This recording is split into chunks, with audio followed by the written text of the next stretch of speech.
नमस्कार, स्वागत है आपका हमारे इस खास पेशकश में। मैं हूं आपके साथ ललित। तेज की तकरार किसकी सरकार? जी हां, जिसमें हम बात कर रहे हैं मध्य प्रदेश छत्तीसगढ़ के विधानसभा चुनाव 2023 की।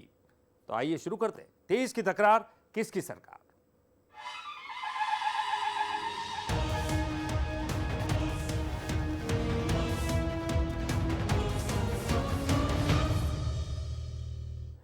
मध्य प्रदेश चुनाव से महज 2 महीने पहले सियासत जाति के इर्द गिर्द घूम रही है।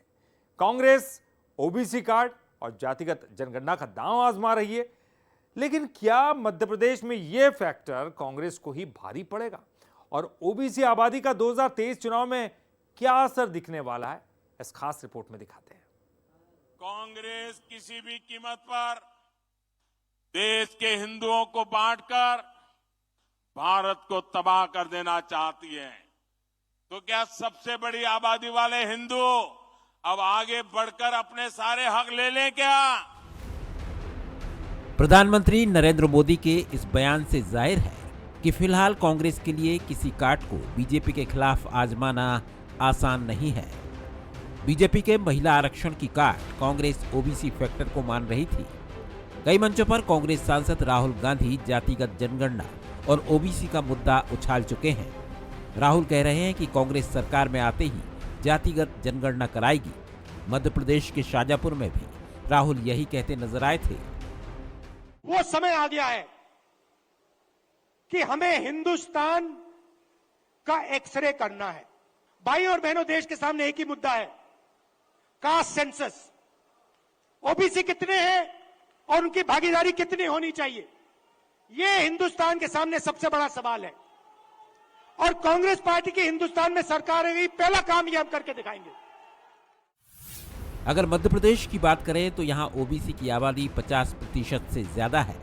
ग्वालियर, चंबल, बुंदेलखंड, विंध्य और मध्य भारत के क्षेत्रों में 51% से ज्यादा ओबीसी आबादी है। वहीं 100 से ज्यादा सीटों पर ओबीसी फैक्टर अहम भूमिका निभाता है। चुनावी साल में मध्य प्रदेश के लिहाज से दोनों दिग्गजों के बयान बेहद अहम हैं, खासकर तब जब चुनाव को सिर्फ 2 महीने बाकी हैं। हालांकि राहुल के बार बार ओबीसी का मुद्दा उछालने के बावजूद मध्य प्रदेश कांग्रेस इसको लेकर मुखर नहीं है। इसके पीछे कमलनाथ को सीएम प्रोजेक्ट करना सबसे बड़ी वजह मानी जा सकती है। वहीं दूसरी ओर कांग्रेस अंदरूनी कलह से भी बचना चाहेगी, क्योंकि कहीं न कहीं ये विषय कांग्रेस के ओबीसी नेताओं से जोड़कर भी देखा जा सकता है। इधर बीजेपी 3 ओबीसी मुख्यमंत्री का टैग लेकर कांग्रेस को टारगेट कर रही है।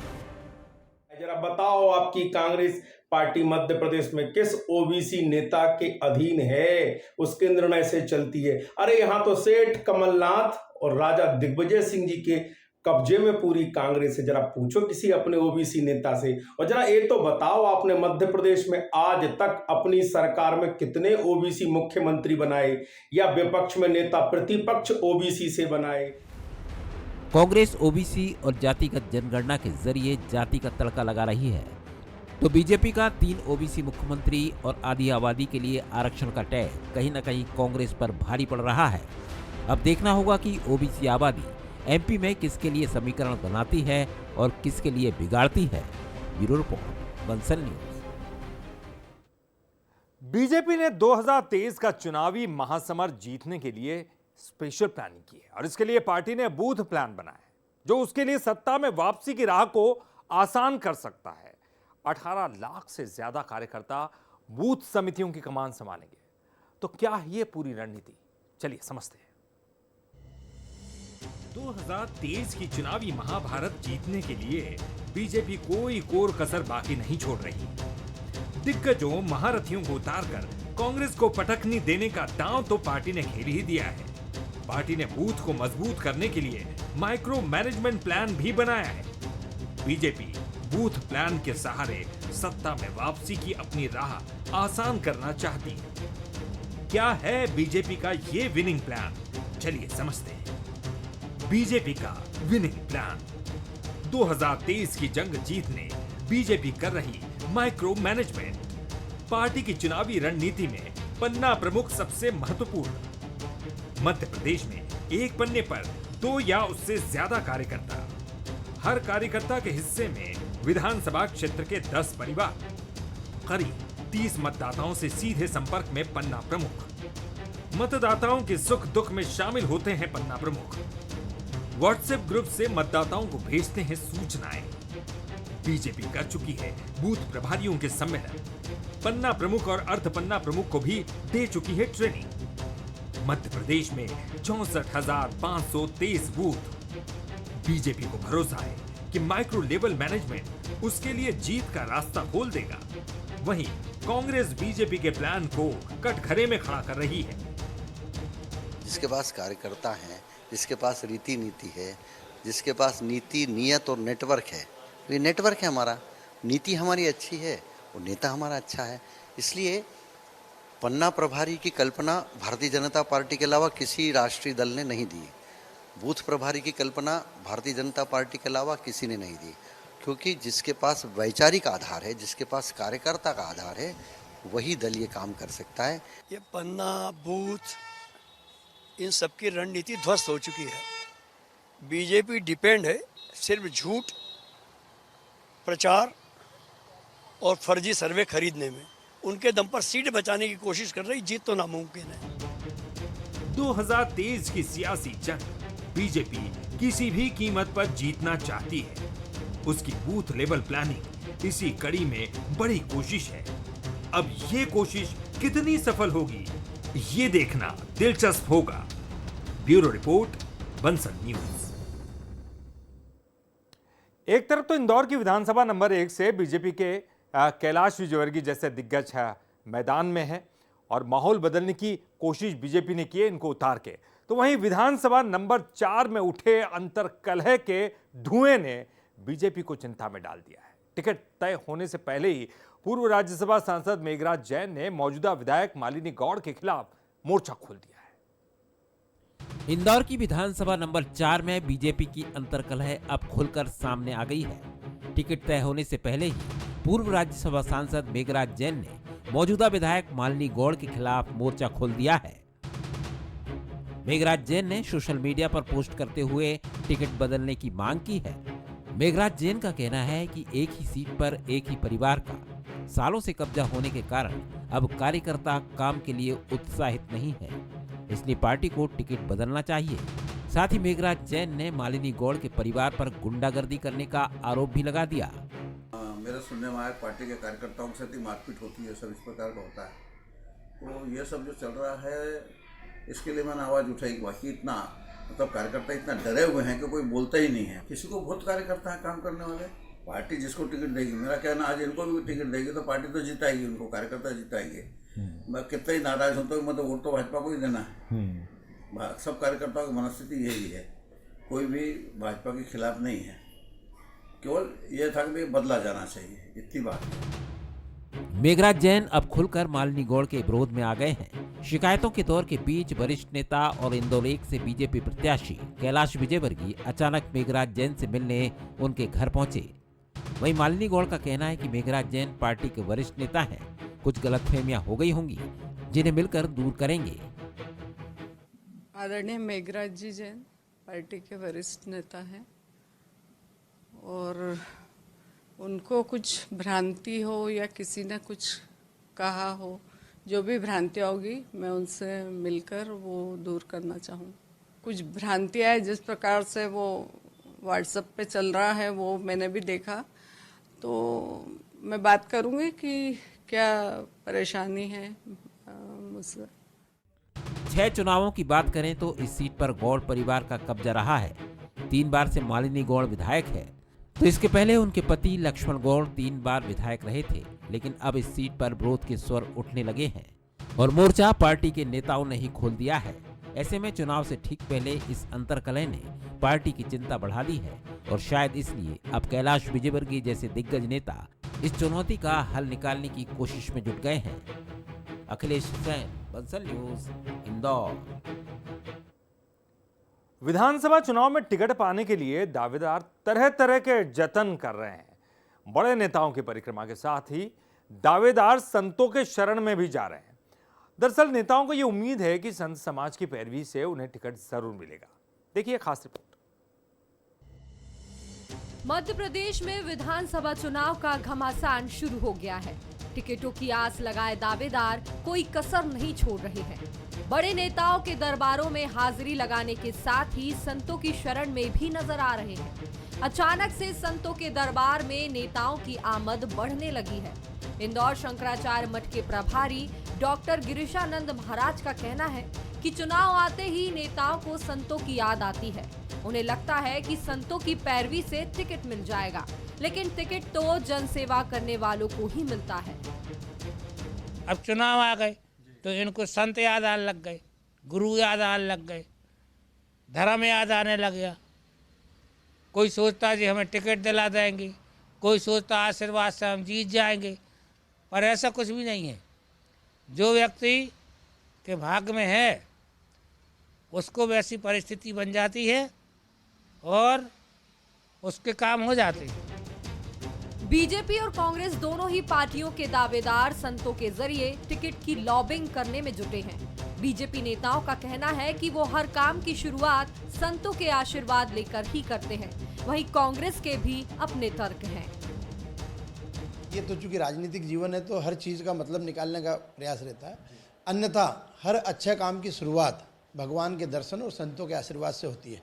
चूँकि भारतीय जनता पार्टी इस हिंदुत्व के संस्कार के साथ जीती है, इसलिए जब भी कोई अच्छा काम करती है तो संतों का वंदन करके आगे बढ़ती है।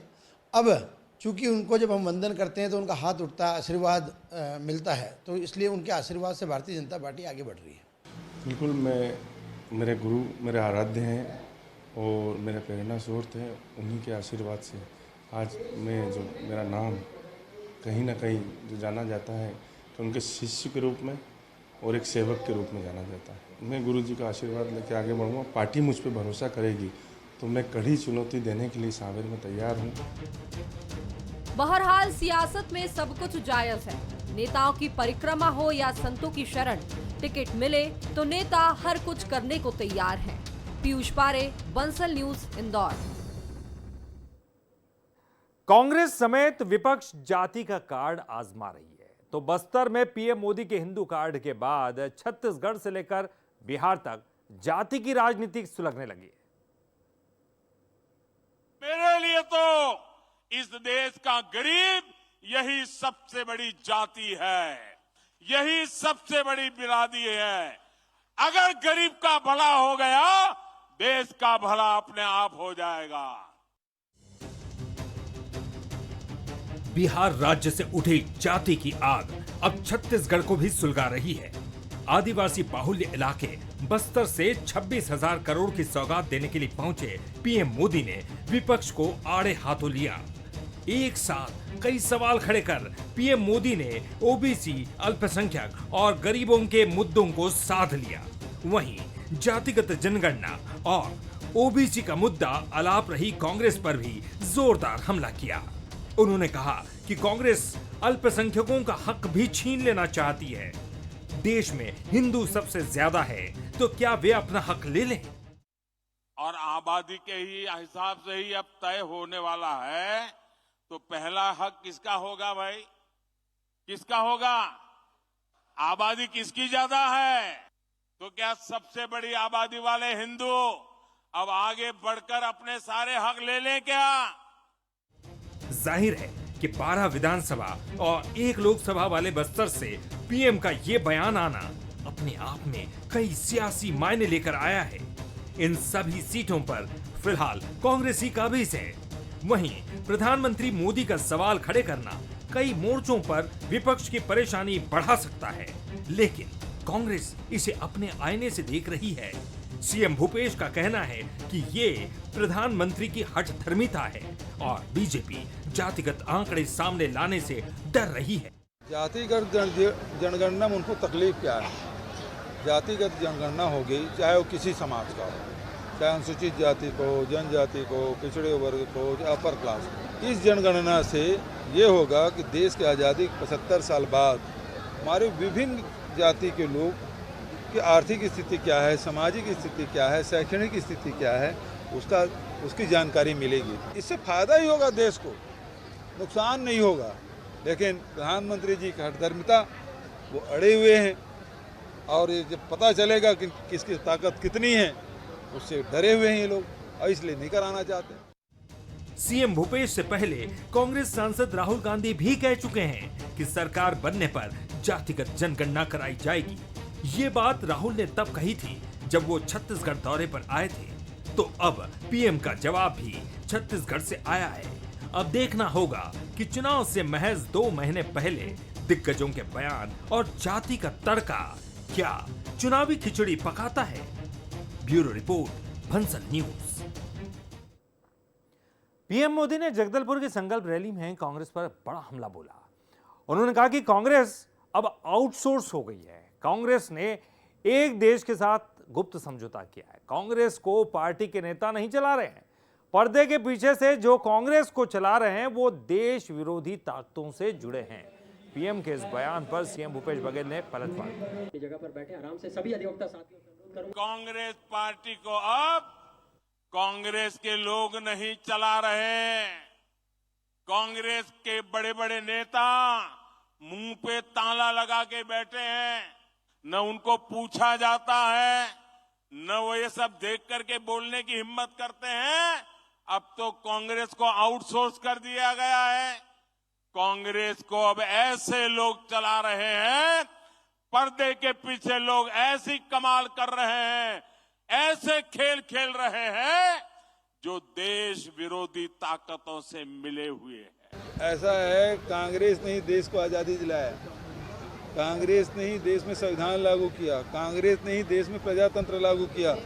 आज मोदी जी ये क्यों नहीं बताते कि पत्रकारों के 30 ठिकाने पे छापे मारे और उसको बिना कोई कारण बताए थाना में बिठा दिया गया। लोकतंत्र पे हमला कर रहे हैं। ये प्रजातंत्र की चौथा स्तंभ है। जो पत्रकार निष्पक्षता से रिपोर्टिंग कर रहे हैं उसके खिलाफ उसको दबाने की कोशिश की जा रही है। प्रजातंत्र का हमला है। हम इस घटना की निंदा करते हैं। दुर्ग से सीएम भूपेश बघेल का एक बड़ा बयान सामने आया। वो कह रहे हैं कि जेल जाने से मौत से डर नहीं लगता। झीरम में अपने नेताओं को शहीद होते देखा है और पिछली सरकार में जेल भी गए। न जेल, न हार, न मौत से डर है। हमारा कोई क्या बिगाड़ ले।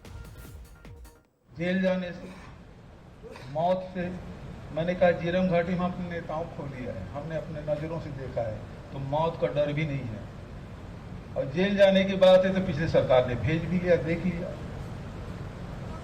तो न जेल जाने से डर है, न हारने से डर है, न मौत से डर है, तो हमारा क्या बिगाड़ लेगा। छत्तीसगढ़ में चुनावी बिसात बीत चुकी है और जल्द ही आचार संहिता लग जाएगी। इसी बीच सियासी दल एक दूसरे को पटखनी देने की तैयारी में जुटे हैं। बीजेपी प्रत्याशियों की पहली सूची जारी कर चुकी है, तो वहीं कांग्रेस ने अभी तक अपने पत्ते नहीं खोले। वहीं छत्तीसगढ़ में अब सूची को लेकर खरीद फरोख्त की सियासत भी तेज हो गई है। 17 अगस्त को बीजेपी ने छत्तीसगढ़ के लिए अपने 21 प्रत्याशियों के नामों का ऐलान करके राजनीतिक गलियारों में सनसनी फैला दी थी। बीजेपी की इस सूची में सरपंच से लेकर सांसद तक को मौका मिला। मुख्यमंत्री भूपेश बघेल के खिलाफ बीजेपी ने दुर्ग सांसद और उनके भतीजे विजय बघेल को मैदान में उतारा।